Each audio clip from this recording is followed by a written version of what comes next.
peux nous parler des joutes? Ben, les joutes, pour moi, on va dire qu'on y est tombé dedans, hein. Vous savez, moi, les souvenirs les plus lointains, c'est les années 70. Alors, moi, j'avais 7 ans, hein, puisque je suis né en 63. Euh, ben, j'ai souvenir un soir rue de la Vase, qui était loin d'être ce qu'elle est actuellement, hein. C'était un vieux chemin tout cabossé de terre, de pierre. Et je vais arriver plein de voitures. Et c'est mon père qui venait de gagner son premier tournoi de joute. C'était en 70. Il venait de gagner la Coupe de France de Lourdes. Et il y avait tous ses copains qui venaient à la maison. Et à partir de là, c'est vrai que je voyais ce qui se passait. J'entendais klaxonner, ça arrivait à la maison.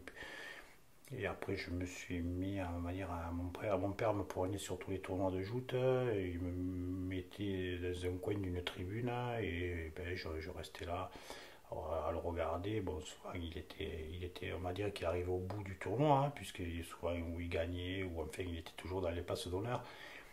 Et bon, c'était quand même une grosse fierté, parce qu'il y a des gens qui, quand ils parlaient de lui, moi j'étais à côté, et tout, je te dirais, attendez, c'est mon père, voilà, j'étais très, très très fier. Et puis partout où j'allais, euh, que ce soit avec les écoles, avec tout, dès que je donnais mon nom, de suite on me disait, vous êtes le fils du jouteur. Oui, donc voilà, c'est vrai quand même, ça nous a quand même, on va dire, on a eu quand même une fierté, une grosse fierté de notre père. Pour tous ceux qui ne connaissent pas les joutes, est-ce que tu peux juste rappeler ce que c'est que ce jeu ou ce sport? Mais on va dire que c'est un sport traditionnel, hein, c'est un sport qui est vraiment ancré sur le Languedoc. Puis bon, après, il y a beaucoup d'autres méthodes en France, hein, mais la joute languedocienne, on va dire que le port de Béziers, bon, elle n'y est plus puisque Béziers a arrêté. C'est à Valras maintenant, ça va de Valras jusqu'au Gros du Roi. Bon, c'est sûr que le pôle central, c'est 7, hein, mais voilà, donc c'est à partir on va dire du 15 juin jusqu'à la mi-septembre, hein, pendant 3 mois.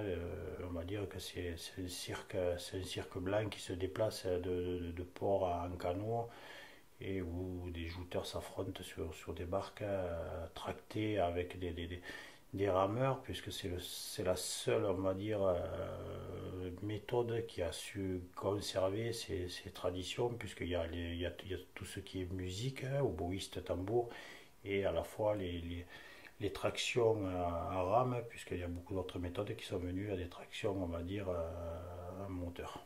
Voilà. Et donc, bon, c'est vrai qu'il y a un règlement qui est assez complexe, mais bon, pour ceux qui connaissent, parce que bon, beaucoup de gens pensent que c'est une histoire l'équipe bleue contre l'équipe rouge, alors que ça n'a rien à voir, c'est individuel. Il y a des tirages au sort, vous pouvez être à la barque bleue d'un tournoi, puis à la rouge à un autre tournoi, et puis vous pouvez commencer le tournoi sur la barque bleue, et puis le finir sur la barque rouge, donc ça n'a rien à voir. Voilà. Voilà ce que je peux dire en gros, mais il y en aurait tellement à dire et à développer. Le but?